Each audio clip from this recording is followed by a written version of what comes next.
Complement and complement இந்த ரெண்டு வார்த்தையும் கேட்க ஒரே மாதிரி இருந்தாலும் இதுக்கு மீனிங் தான் என்ன தெரியாது. ஹே மக்களே, வெல்கம் டு மை சேனல்.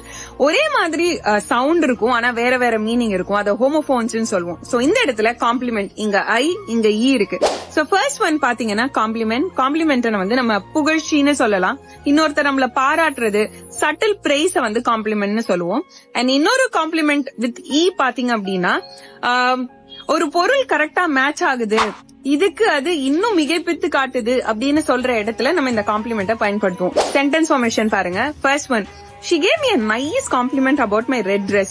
என்னோட ரெட் கலர் Dress பார்த்து ரொம்ப நல்ல ஒரு காம்ப்ளிமெண்ட் கொடுத்திருந்தா அப்படின்ற மாதிரி. இதே இன்னொரு இடத்துல the red shoe compliments your outfit. உன்னோட இந்த Dressக்கு இந்த ரெட் ஷூ ரொம்ப பொருத்தமா இருக்கு, அழகா இருக்கு அப்படின்ற மாதிரி சொல்றது. சோ இப்போ ஒரு சென்டென்ஸ் சொல்றேன், இதுல ஐ வச்ச காம்ப்ளிமெண்ட் வருமா ஈ வச்ச காம்ப்ளிமெண்ட் வருமான்னு கமெண்ட் செக்ஷன்ல சொல்லுங்க. Thank you for your dash.